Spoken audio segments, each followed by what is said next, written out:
In a previous video, I discussed graphing exponents. This time we're going to talk about graphing logs, but we're going to use the same strategy, which is to pay attention to the signs that are shown. So you want to go with the x portion first. So x is shown as your value, which is next to log, and then what's in front is your y value or sign. So the way that this would be shown on the quadrants of your graph is going to be in quadrant 2 because it's negative, positive. So negative x, positive y. Again, like I said in the other video, do not read from left to right because then you're going to want to say positive, negative, and that will be incorrect. You always go for your x value, whatever that sign is. All right, so the way logs look, the actual graphs are shown over here. And again, I'm doing the best that I can with actually trying to graph it. Pay attention from left to right what's happening. So for the first one, left to right, I'm going up. So I'm increasing. The second one, I am going down. So I'm decreasing. Down, decreasing, up, increasing. So pay attention to that. Just follow the graph with your finger, and that will tell you if it's increasing or decreasing. As far as transformations, then you're still going to use the horizontal reflection, vertical reflection, and things of that nature that's shown in other transformations videos. The only difference is this is shown in log form. Sorry about that. If your base is not shown, if you're not given a base, it's understood that it's 10. And also sometimes instead of having the abbreviation log, you will have the abbreviation natural log. And so if natural log is used, your base is given to be E. And remember, E is actually a number. All right, let's go straight to our log problem. And what I want you to do again is I want you to look at your signs. So I'm just going to go ahead and write that to the side. So this will help me keep track of which way my graph should go. I'm looking at the sign in front of my X, which I see is positive.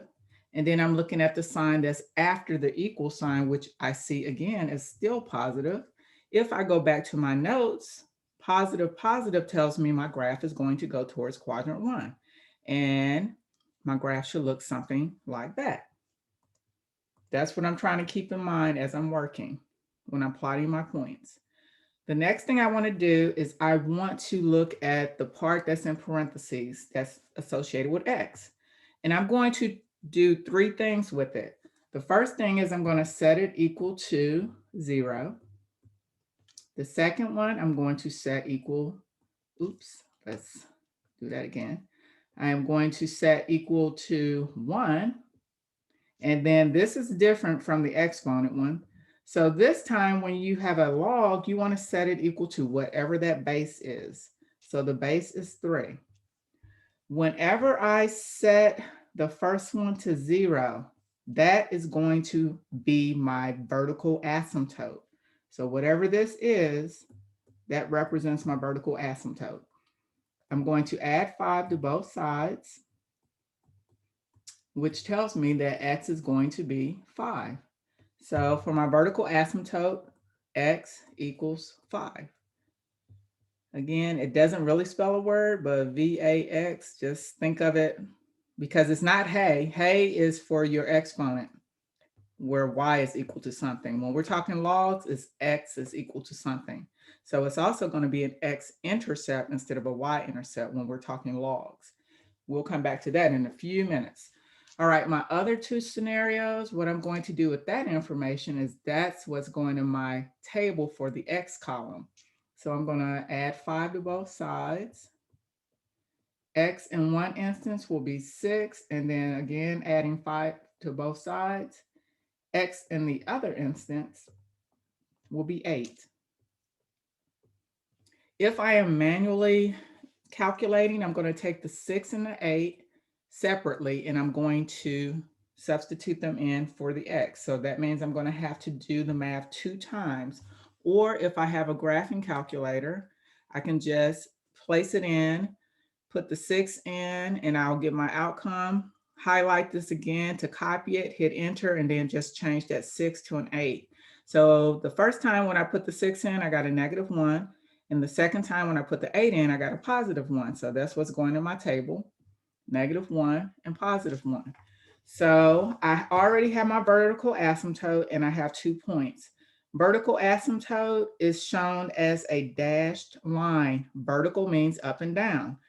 X means that it's on the x-axis. So I go to my x-axis at 5, and that's where I'm going to put my vertical asymptote. Now I want to go over to my table and I plot those points, 6, -1, and 8, +1. So somewhere around there. If I go back to my calculator, I should be able to see, well, first I want to go to y equals. This is where I put in my actual function, which was shown here. And if I wanted to see what the graph looks like, press graph. That's what it's going to look like. Like I said, going towards quadrant 1, we already knew that. And if I wanted more points, I would go to my table. So second, and then hit graph again because table is above it. And what I will see is at 5 and anything before 5, there's an error. That tells me that my graph cannot go past or in front of the number 5, +5. So if I'm looking at my table, I do have 6 and -1. And I also have 8 and +1. So I'm just going to connect the graph based off of what they said the graph should look like. And I know I can get really close to the asymptote. Okay, let me try to do this somewhat correct. Get really close to the asymptote, but I cannot actually touch it because as you saw in the calculator, it says like anything before 5 is an error. So the next thing I want to do, and this is a little bit more time consuming, is my x-intercept. So my x-intercept, I am going to have to set this y equal to 0. So let's go ahead and write that down here somewhere. 0 is equal to 2 times log base 3 of x minus 5 minus 1. So now I have to get rid of the constant by adding 1 to both sides. 1 is equal to 2 log base 3 of x minus 5. And now I want to get rid of that 2 that's in front. So that means I'm going to divide everything by that 2. And then I'm left with 1/2 is equal to log base 3 of x minus 5. At this point, I have to rewrite it in exponential form. Fun, right? So 3 to the 1/2 power is equal to x minus 5. X is still not by itself. I have to add 5 to both sides. And so x is going to equal, and I did not put that in the calculator. Let me do that for you so you can see. If I want to get rid of that, I go to second and then quit, which is mode. And now I can do 3 raised to the 1/2 power. Move my arrow over so it's big again, plus 5. And that gives me approximately 6.73. And I like to keep it as a decimal instead of like a fraction because it's easier to graph it.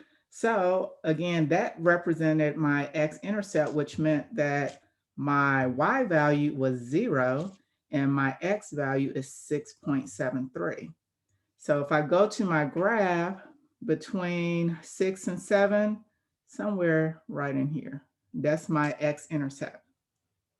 For the exponents, the domain was always -infinity to +infinity. Well, guess what? For the logs, it's the opposite. So for the range, it's always all real numbers. So it's going to be -infinity to +infinity or the symbol all real numbers. Back to your domain. Well, your domain is asking what's going on with this graph. So if I'm looking at my graph for a domain, that means left and right, I can't go, 5 is like the beginning of my graph, as close to 5 as possible. And then it keeps going on that way. So that's my domain. My domain starts at 5 and it goes on to positive infinity. Now, in my end behavior, I no longer have for this graph negative infinity because I don't go towards negative infinity. The closest I can get is to 5, positive 5. So from as x is approaching positive 5, so let's go back up here. As x is approaching positive 5, this is positive 5. What's going on with that portion of the graph? What is that arrow doing? It's going down, right? But what is it going down towards? And that's what you're going to write in the f of x part. It's going down towards negative infinity. And then you ask yourself, well, okay, well, what's happening when x is going towards positive infinity with that arrow? If I were to straighten it out, which direction is it going? It's going positive infinity. So those are my two end behaviors for my graph. And as far as my intervals of increase or decrease, if I am reading from left to right with this graph, what am I doing? Am I increasing or am I decreasing? And again, if you just take your finger or a pencil and trace it, you should be able to see, in this case, you are increasing. You are increasing, and then you always use whatever your domain is. So from 5 to positive infinity. Now, if you wanted to see what your transformations look like for this same problem, then it would be for your vertical stretch by a factor of 2, we're looking at that number. And then the next one, horizontal translation right, 5 units, is always the opposite sign. So whatever goes with x is the opposite sign, unless there is a negative sign in front of that x. If there's a negative sign in front of that x, then you will keep the sign of h. And then the next thing is shifting down 1 unit, and that is based off of k. You have to take the sign that's with it, which just happens to be a negative sign, so that's why it's down. If you forget, again, the notes are shown here. Make sure you keep track of these notes, and you know the routine. Subscribe, click the thumbs up.